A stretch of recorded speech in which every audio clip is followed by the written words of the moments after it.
Good morning students. आज हम द्विस्तंभीय रोकड़ बही अर्थात रोकड़ और बैंक खाने वाली जो रोकड़ बही है, बैंक और रोकड़ ये दो कॉलम्स वाली जो रोकड़ बही है उसको आप बनाने जाने वाले हैं। तो इसका आज अध्ययन करेंगे। तो क्वेश्चन नंबर 4 पर ध्यान देते हैं। तो प्रश्न क्रमांक 4 में सभी व्यवहार अप्रैल माह से संबंधित है और वर्ष है 2001। पहला व्यवहार है रोकड़ बाकी 1 अप्रैल का, साथ में बैंक अधिविकर्ष दिया है। जब भी प्रश्न में बैंक अधिविकर्ष दिया जाता है तो बैंक का शेष क्रेडिट होता है, ठीक है। और रोकड़ बाकी, रोकड़ का शेष सदैव डेबिट होता है। तो रोकड़ बाकी अगर है तो डेबिट साइड में लिखना है, और बैंक अधिविकर्ष करके अगर प्रश्न में सूचना है तो उसे हमेशा क्रेडिट में दिखाना है, अधिविकर्ष करके सूचना है तो, ठीक है। अगर सिर्फ बैंक शेष करके बोला जाएगा तो वह डेबिट पक्ष में आएगा, नाम या विकलन पक्ष में आएगा। और अधिविकर्ष या तो ब्रैकेट में क्रेडिट करके शब्द दिया है तो क्रेडिट पक्ष में ही बैंक कॉलम में लिखोगे। तो ये पहला व्यवहार है। उसके बाद अनिल से चेक प्राप्त हुआ, उपरोक्त चेक बैंक में जमा किया, प्रभा को चेक द्वारा भुगतान किया, अनिल का चेक अनादरित हो गया, कार्यालय उपयोग हेतु बैंक से रोकड़ निकाला, मोहन से चेक प्राप्त हुआ, मोहन से प्राप्त चेक रामलाल को बेचान किया, बिक्री कर का भुगतान चेक द्वारा किया। ऐसे व्यवहार दिए हुए हैं। इन व्यवहारों को आपको अभी द्विस्तंभीय मतलब कि डबल कॉलम कैश बुक में आपको लिखना है। तो कॉलम्स तैयार कर लेना है। पहले कॉलम्स में आपको सबसे पहले तो वही तिथि, विवरण, प्रमाणक संख्या, खाता पृष्ठ, रोकड़ और बैंक ऐसे डेबिट के कॉलम, और क्रेडिट में भी तिथि, विवरण, प्रमाणक संख्या, खाता पृष्ठ, रोकड़, बैंक। डेबिट और क्रेडिट सिंबल लिखना मत भूलना। वही इंग्लिश में कॉलम्स डेट, पर्टिकुलर, ये जो प्रमाणक संख्या को वाउचर नंबर करके बोलते हैं, खाता पृष्ठ मतलब कि लेजर फेलियो, कैश मतलब कि रोकड़, और बैंक मतलब कि बैंक ही रहेगा। तो इस टाइप से डेबिट के कॉलम्स और क्रेडिट के कॉलम्स आप तैयार करोगे और अभी एक एक व्यवहार को लिखना शुरू करोगे। तो पहला व्यवहार था रोकड़ बाकी 1 अप्रैल 2001 की। रोकड़ बाकी हमेशा डेबिट में होता है करके बताई मैं आपको। तो इसे सबसे पहले आपको डेबिट पक्ष में लिखना है। तो डेबिट पक्ष में आप 1 अप्रैल 2001 करके पहले वर्ष लिख लोगे, उसके बाद तिथि लिख लोगे अप्रैल 1, शेष लाग टू बैलेंस ब्रॉट डाउन करके लिखोगे।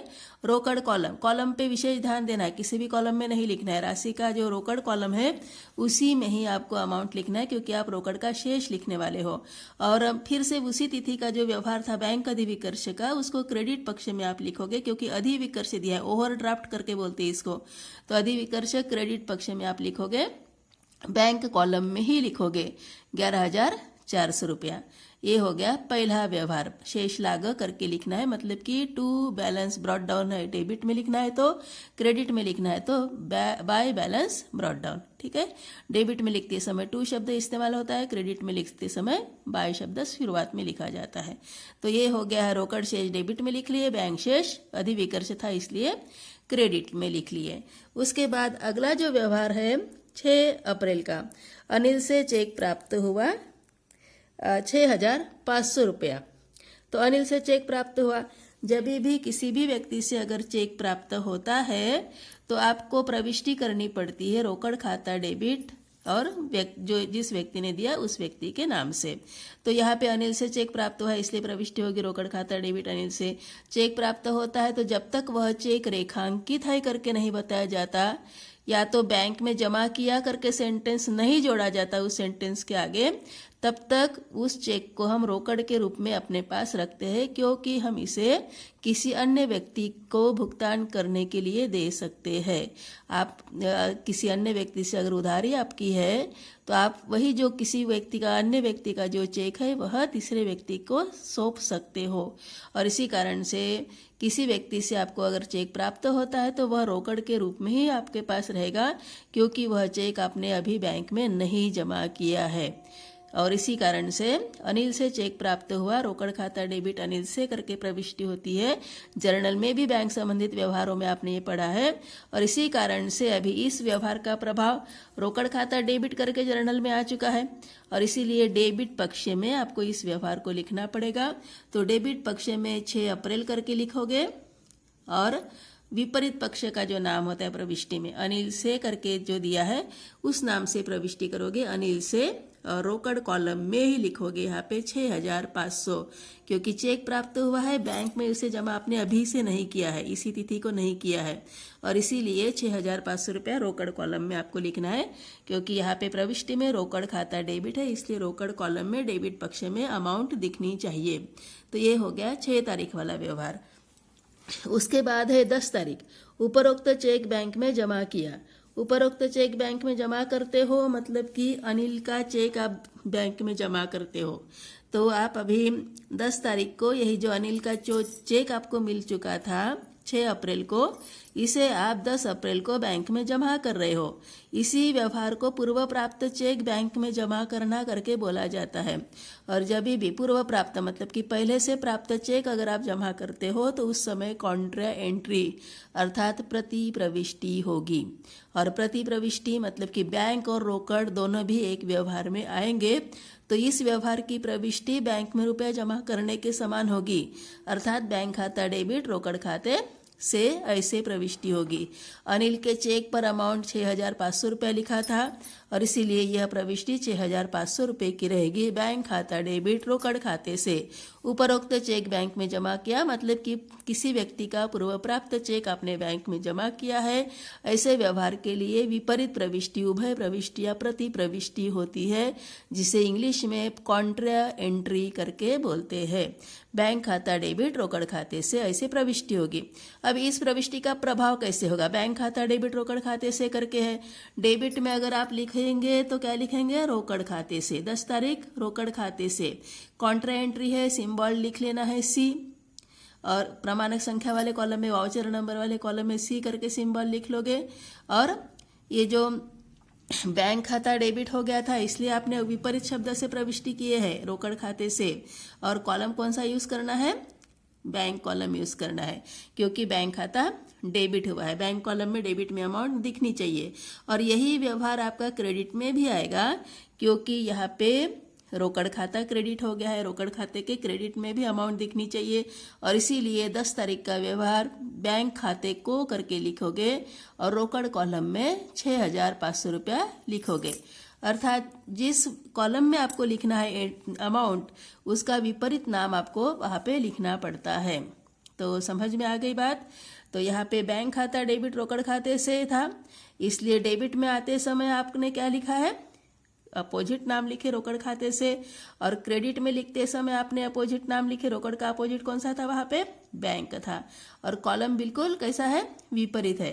अगर मतलब कि यहाँ पे जो चेक आपने बैंक में जमा किया है तो रोकड़ आपके हाथ से गई है और रुपया कहाँ पे जमा हो चुका है?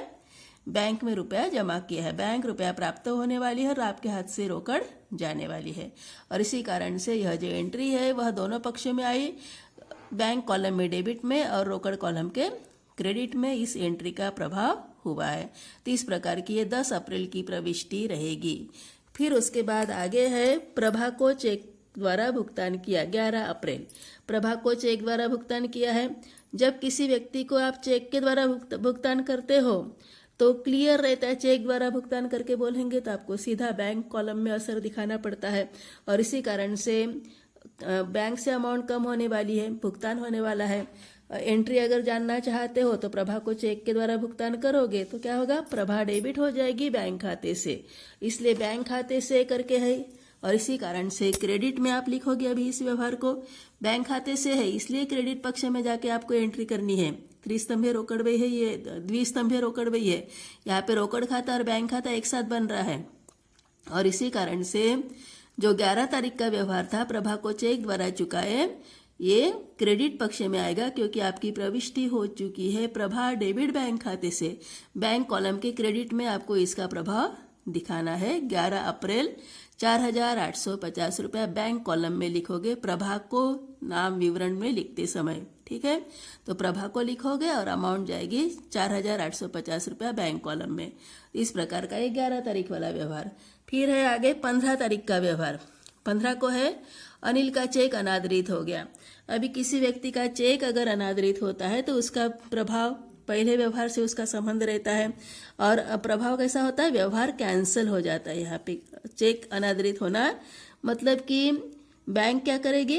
जिस व्यक्ति का जो चेक था उस व्यक्ति को वह बैंक लौटा देगी।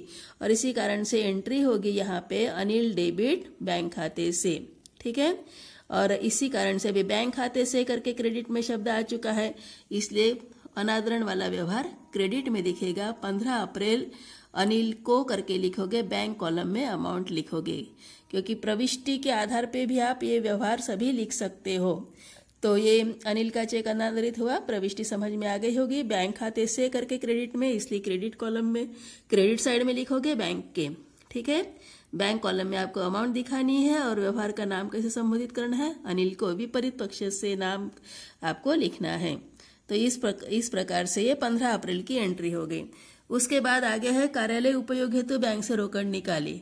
तो कार्यालय उपयोग हेतु बैंक से अगर रोकड़ निकालते हो तो मतलब कि बैंक से रुपया निकाला करके व्यवहार होता है ये।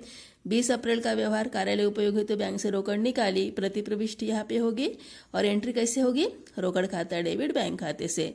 प्रति प्रविष्टि किसको बोला जाता है, जिस व्यवहार में रोकड़ एवं बैंक दोनों भी एक साथ प्रभावित होते हैं वैसे व्यवहारों को प्रति प्रविष्टि या तो विपरीत प्रविष्टि या तो उभय प्रविष्टि ऐसे शब्द से संबोधित किया जाता है, जिसको इंग्लिश में कॉन्ट्रा एंट्री करके हम नाम देते हैं। अभी द्विस्तंभीय रोकड़ बही या तो त्रिस्तंभीय रोकड़ बही में ऐसे व्यवहार आपको दिखेंगे जिन व्यवहारों में बैंक और रोकड़ एक साथ आपको प्रविष्टि में दिखेंगे, और इसी कारण से उन व्यवहारों का आपको दोनों पक्षों में लिखना पड़ता है, और इसी कारण से उनको प्रति प्रविष्टि या तो विपरीत प्रविष्टि करके बोलते हैं। तो अभी यहाँ पे इस प्रविष्टि में आपने क्या किया है, कार्यालय उपयोग हेतु बैंक से रोकड़ निकाली है। तो कार्यालय उपयोग हेतु बैंक से अगर रोकड़ निकालते हो तो रोकड़ खाता डेबिट बैंक खाते से ऐसी प्रविष्टि होती है। अभी रोकड़ खाता डेबिट बैंक खाते से प्रविष्टि हो गई है, तो रोकड़ खाते के डेबिट में ये जो अपना द्विस्तंभीय रोकड़ वही है, मतलब कि रोकड़ खाता है। रोकड़ खाते के डेबिट में आपको क्या लिखना है, बैंक खाते से करके लिखोगे, प्रति प्रविष्टि हो रही करके सिंबल लिख लोगे सी, और रोकड़ कॉलम में लिखोगे। साथ में ये जो प्रविष्टि है इसमें बैंक खाते से करके भी शब्द है, तो बैंक खाते में अमाउंट एंट्री डालते समय आपको क्या करना है, रोकड़ खाते को करके लिखना है। मिल गया आपको 20 तारीख, तो 20 तारीख रोकड़ खाते को लिखोगे और बैंक कॉलम में अमाउंट लिख लोगे। तो इस प्रकार का यह 20 तारीख वाला व्यवहार हो गया। फिर उसके बाद आगे है 22 तारीख। 22 अप्रैल मोहन से चेक प्राप्त हुआ। जैसे 6 अप्रैल को अनिल से चेक प्राप्त हुआ था वैसे एंट्री यहाँ पे होगी। मोहन से चेक प्राप्त करते समय भी चेक के सामने कोई रेखांकित शब्द जोड़ा नहीं गया है, या तो वही सेंटेंस के आगे मोहन से चेक प्राप्त किया और बैंक में भेजा, ऐसे भी कोई सेंटेंस नहीं है, और इसी कारण से आपकी एंट्री क्या रहेगी, रोकड़ खाता डेबिट मोहन से, ऐसे एंट्री आपकी रहेगी। रोकड़ खाता डेबिट मोहन से, अमाउंट है 2400 रुपया। तो इस एंट्री का प्रभाव रोकड़ खाता डेबिट है, द्विस्तंभीय रोकड़ बही में रोकड़ खाता बन रहा है, इसलिए डेबिट पक्ष में जाकर आपको क्या लिखना है, मोहन से करके लिखना है। तो 22 तारीख मोहन से करके लिखेंगे, रोकड़ खाता डेबिट हो गया था इसलिए रोकड़ कॉलम में ही अमाउंट आएगी। तो ये हो गया 22 तारीख वाला व्यवहार। तो क्लियर है। फिर उसके बाद आगे का व्यवहार है 27 तारीख। 27 तारीख को मोहन से प्राप्त चेक रामलाल को बेचान किया करके बोला गया है। अभी जो भी चेक आपको प्राप्त हुआ है वह चेक आप किसी अन्य व्यक्ति को दे सकते हैं करके मैं बताई थी आपको। तो उसी प्रकार से इस व्यवहार में आपको जो मोहन का चेक मिला था वह आपने किसको दिया है, रामलाल को दिया है। Mohan cheque was endorse in favour of Ramlal करके बोला गया है, अर्थात आप यह चेक रामलाल नाम के व्यक्ति को दे रहे हो। किसी भी व्यक्ति को दे सकते हो चेक से जिसको भी भुगतान करना है, आप किसी अन्य व्यक्ति का चेक किसी तीसरे व्यक्ति को दे सकते हो। और इसी कारण से यहाँ पे 27 तारीख को आपने वैसे ही किया है। मोहन से प्राप्त जो चेक आपको मिला था वह आपने किसको दे दिया है, रामलाल को दिया है। बैंक में चेक नहीं गया है, ये इस बात पर ध्यान देना है। मोहन से चेक जब प्राप्त हुआ था तो रोकड़ समझकर आपने एंट्री की थी, रोकड़ खाता डेबिट मोहन से करके लिखे थे, और डेबिट पक्ष में आपने मोहन से करके यहाँ पे लिखा था 22 तारीख, ठीक है, रोकड़ कॉलम में अमाउंट लिखे थे। अभी यही चेक आप 27 तारीख को रामलाल को दे रहे हो, और इसी कारण से अभी 27 तारीख रामलाल को करके लिखोगे, और एंट्री बैंक कॉलम में नहीं लिखोगे बल्कि रोकड़ कॉलम में ही एंट्री करोगे, क्योंकि रोकड़ पहले मोहन से चेक प्राप्त होते समय रोकड़ आई थी, रामलाल को चेक देते समय वही जो भी आपने मोहन का चेक को रोकड़ माना था वही रोकड़ अभी आपकी चली गई है, चेक के रूप में रोकड़ गई है, बैंक से कोई प्रभाव नहीं हुआ है। ठीक है। तो इस प्रकार से एक चेक आया, दूसरा ये, और वही चेक आपने दूसरे हाथ में सौंप दिया है। बैंक खाते पे कोई प्रभाव नहीं होगा, रोकड़ आई रोकड़ गई, ऐसे ही एंट्री आपको करनी पड़ेगी। 22 तारीख को रोकड़ आई थी मोहन का चेक के आधार पे, और 27 तारीख को यही रोकड़ आपने रामलाल को भुगतान किया, ऐसे ही समझोगे। तो रामलाल को आपने चेक बेचान किया है, रामलाल को चेक हस्तांतरित किया है, स्थानांतरित किया है, और इसी कारण से जो एंट्री यहाँ पे होती है, रामलाल डेबिट रोकड़ खाते से, ऐसे एंट्री करोगे और इस एंट्री का प्रभाव क्रेडिट पक्ष में लिखोगे। रामलाल को रोकड़ कॉलम में ही एंट्री लिखना है 2400 रुपया, ठीक है, क्योंकि रोकड़ पहले मोहन के चेक के द्वारा प्राप्त हुई थी, अभी यही रोकड़ आपने रामलाल को दी है, ऐसे आपको समझना है। तो इस प्रकार से 27 तारीख की एंट्री, और फिर उसके बाद 30 तारीख का व्यवहार दिया है, बिक्री कर का भुगतान चेक द्वारा किया करके बोला गया है। अभी कोई भी भुगतान अगर चेक द्वारा करते हो, किसी भी व्यय का भुगतान चेक द्वारा करते हो, तो भुगतान करना मतलब कि अमाउंट जाएगी, अभी यहाँ पे चेक द्वारा मतलब कि बैंक से कैश आपकी कम हो जाएगी, और इसी कारण से इस एंट्री का प्रभाव आपको क्रेडिट में दिखाना पड़ेगा। 30 तारीख बिक्री कर खाते को करके बैंक कॉलम में आपको एंट्री लिखनी है।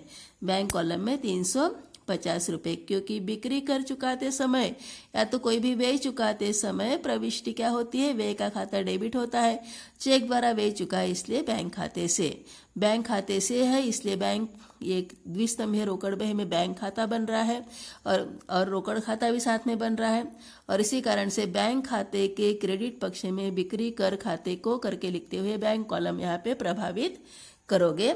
और इस प्रकार से यहाँ पे 30 तारीख तक की प्रविष्टियाँ दी गई थी, सभी प्रविष्टियाँ आ चुकी है, प्रश्न में शामिल हो चुकी है। अभी उसके बाद आपको ये जो बही है द्विस्तंभीय रोकड़ बही, यह क्लोज करनी है। अभी द्विस्तंभीय रोकड़ बही आपको क्लोज करने के लिए आपका जो सबसे पहले रोकड़ के कॉलम पर ध्यान दोगे। रोकड़ के कॉलम में पहला व्यवहार 1600 रुपये का था, दूसरा व्यवहार अनिल वाला 6 तारीख का 6500 रुपये का यहाँ पे इस कॉलम में आ चुका है। फिर उसके बाद 20 तारीख वाला व्यवहार जो था वह 500 रुपये वाला आ चुका था, कार्यालय के लिए रोकड़ निकाली करके कार्यालय उपयोग के लिए, और फिर मोहन से चेक प्राप्त होने वाला व्यवहार डेबिट में रोकड़ कॉलम में दिख रहा था। तो हमेशा रोकड़ कॉलम का डेबिट पक्ष का ही योग बड़ा होता है, और इसलिए यहाँ पे रोकड़ का डेबिट पक्ष का ही योग पहले करोगे। 11,000 रुपये योग आ चुका है, क्रेडिट में मात्र 2 एंट्री है, एक तो 10 तारीख वाली प्रति प्रविष्टि, और उसके बाद 27 तारीख रामलाल वाली प्रविष्टि। तो इन 2 प्रविष्टियों को अगर घटाते हैं तो रोकड़ बही का शेष बचता है 2100 रुपया। रोकड़ बही का शेष हमेशा डेबिट होता है, शब्द सुने हो, इसलिए रोकड़ का डेबिट पक्ष का योग बड़ा होता है। डेबिट के योग में से क्रेडिट को अगर घटाते हैं तो 2100 रुपया बचा है इस प्रश्न में, और वह हो गया रोकड़ का शेष leg by balance carried down करके लिखोगे। तो ये हो गया रोकड़ कॉलम बंद। अभी उसके बाद बैंक कॉलम पर ध्यान देते हैं। बैंक कॉलम में अगर आप निरीक्षण करते हो तो क्रेडिट पक्ष बड़ा है, क्रेडिट पक्ष बड़ा है, देख लो। सबसे पहले तो बैंक अधिविकर्षक के रूप में 11,400 रुपये क्रेडिट में आ चुका है। प्रभा को चेक के द्वारा भुगतान किया है, वह भी क्रेडिट में है। अनिल को चेक के द्वारा चुकाया है, वह भी क्रेडिट में है। फिर उसके बाद अनिल का चेक अनादरित हो गया था, फिर वही रोकड़ बैंक से निकाली थी 20 तारीख को, और साथ में बिक्री कर का भुगतान भी चेक द्वारा दिया है, इसलिए बैंक का क्रेडिट पक्ष का योग बढ़ा है 30,600। क्रेडिट में से डेबिट कम होगा, डेबिट में मात्र 6,500 की एंट्री है, तो अमाउंट अंतर जो बचता है वह 17,100, जिसे हम शेष लेग करके लिखेंगे। यहाँ पे टू बैलेंस कैरिड डाउन करके लिखेंगे, और फिर वही जो शेष है वह अपोजिट पक्ष में, विपरीत पक्ष में आपको लिखने हैं। रोकड़ का शेष बराबर डेबिट में आएगा शेष लाग के रूप में। बैंक का शेष अभी यहाँ पे क्रेडिट आ चुका था, इसलिए क्रेडिट में लिखेंगे। अप्रैल के बाद मई महीना आता है, इसलिए मई 1 की ये प्रविष्टियाँ होगी। रोकड़ का शेष डेबिट में और बैंक का शेष क्रेडिट में। रोकड़ का शेष आ चुका है 2100 2100, और बैंक का शेष आ चुका है 17,100, और इस प्रकार से ये प्रश्न आपका कंप्लीट होगा। तो आशा करते हैं प्रश्न आपको समझ में आ गया होगा। तो इस प्रकार से आपको ठीक से प्रैक्टिस करनी है, और द्विस्तंभीय रोकड़ बही कैसे बनाते हैं इसका अच्छा अध्ययन करना है। ये अध्ययन अगर पूर्ण करते हो तो त्रिस्तंभीय रोकड़ बही भी आप आराम से बना सकते हो।